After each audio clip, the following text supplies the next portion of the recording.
இந்த மேடையை பார்க்கின்ற பொழுது கடந்த முறை சட்டமன்ற உறுப்பினரும் இந்த மேடையிலே இருக்கின்றார். இந்த முறை சட்டமன்ற உறுப்பினரும் இந்த மேடையிலே இருக்கின்றார். கலைஞர் அவர்கள் காலத்தில் சட்டமன்ற உறுப்பினராக 1977ஆம் ஆண்டு இருந்த சட்டமன்ற உறுப்பினரும் இந்த மேடையில் இருக்கின்றார்.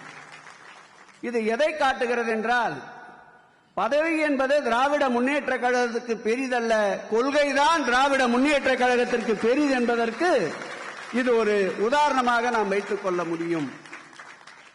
இந்த இயக்கத்தை இரு கைகள் கொண்டு அரவணைத்த நம்முடைய மாண்புமிகு தமிழக முதல்வர், என் உயிரினும் மேலான என் அன்பு தலைவர் தளபதி அவர்களுடைய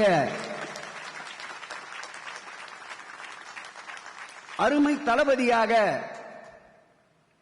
நான் இந்து சமய அறநிலைத்துறையை சார்ந்தவர் என்பதால் ஒரு உதாரணத்தை மேற்கோள் காட்ட வேண்டும் என்று நினைக்கின்றேன். அசுரர்களை அழிப்பதற்காக முருகப்பெருமான் புறப்படுகின்றார். அப்பொழுது முருகப்பெருமான் அசுரர்களை அழிக்கின்ற அந்த பணியை முருகர் அவர்களே நீங்கள் மேற்கொள்ள வேண்டாம் என்று அந்த அசுரனை அழிக்கின்ற பணியை வீரபாகு என்ற ஒரு தளபதியிடம் முருகன் அன்றைக்கு ஒப்படைக்கின்றார். அதுபோல் இந்த நாடாளுமன்ற தேர்தலில் பாரதிய ஜனதா என்ற அசுர கூட்டத்தையும் அடிமை சாசனத்தை எழுதி தந்திருக்கின்ற எடப்பாடியினுடைய அடிமை கூட்டத்தையும் அழிக்கின்ற சக்தியாக, தளபதியாக, வீரபாகுவாக இருக்கின்ற அருமை அண்ணன் உதயநிதி ஸ்டாலின் அவர்களை வருக வருக வருக வருக வருக வருக என்று அன்போடு வரவேற்கின்றோம்.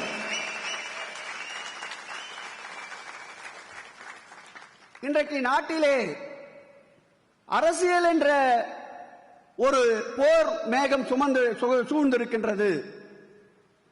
பல கட்சிகள் இன்னும் தோழமைக்காக கதவு திறந்து காத்துக் கொண்டிருக்கின்றார்கள்.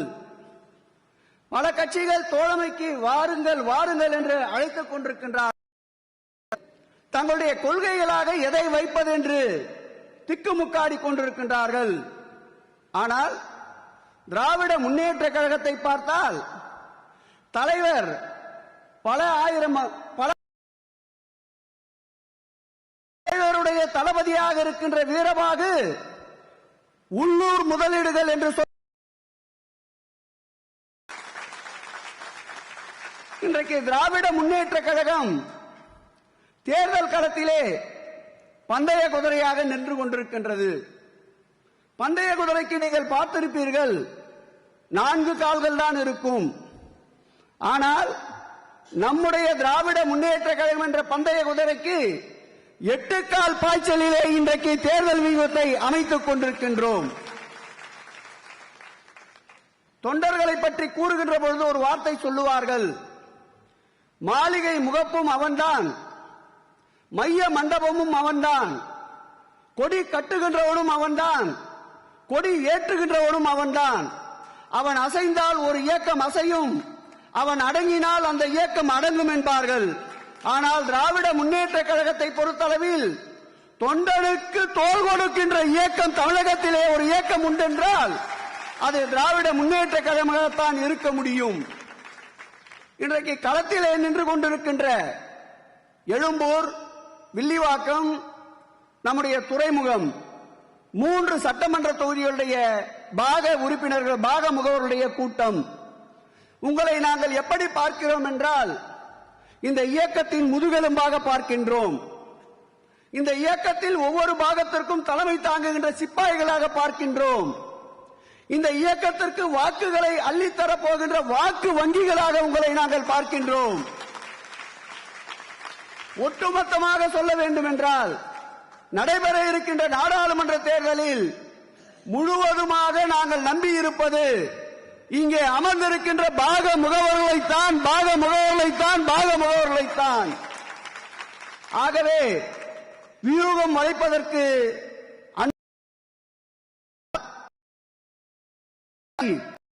களத்தை கொடுப்பதற்கு நம்முடைய இளைஞர் அருமை அண்ணன் உதயநிதி ஸ்டாலின் இருக்கின்றார்.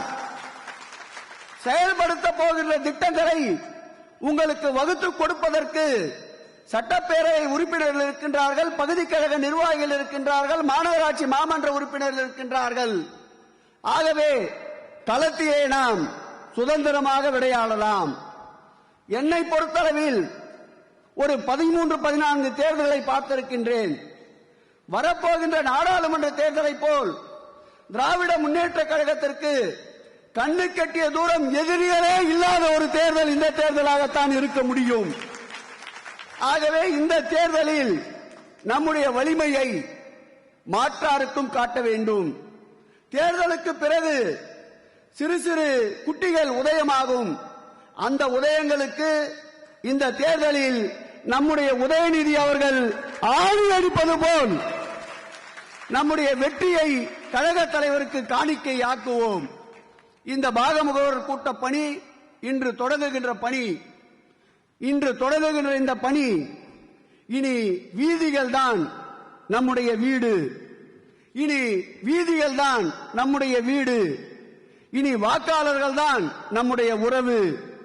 வெற்றி ஒன்றுதான் நம்முடைய லட்சியம் என்ற பாதையோடு வெற்றி பயணம் மேற்கொள்வோம். மத்திய சென்னையில் புதிய வரலாறை படைப்போம். கழக தலைவர் தளபதி அவர்கள் யாரை சுட்டுவிரல் காட்டுகிறாரோ அவரை பெரும்பான்மையான வாக்குகள் வித்தியாசத்தில், இங்கே தேர்தல் கணக்கை ஒன்றை எனக்கு முன்பு பேசும்போது சொன்னார், சட்டமன்ற தேர்தலில் பெற்றதை பெறுவோம், நாடாளுமன்ற தேர்தலில் பெற்றதை பெறுவோம் என்று. அவையெல்லாம் அதிசயமில்லை. சட்டமன்ற தேர்தல் நாடாளுமன்ற தேர்தலில் பெற்ற வாக்குகளை விட நடைபெறப் போகின்ற நாடாளுமன்ற தேர்தல் கூடுதலான வாக்குகளை பெறுவோம் என்ற உறுதியை இந்த கூட்டத்தில் எடுப்போம். என்றும் உயிரினும் மேலான தலைவர் தளபதி வழி நடப்போம். நன்றி, வணக்கம்.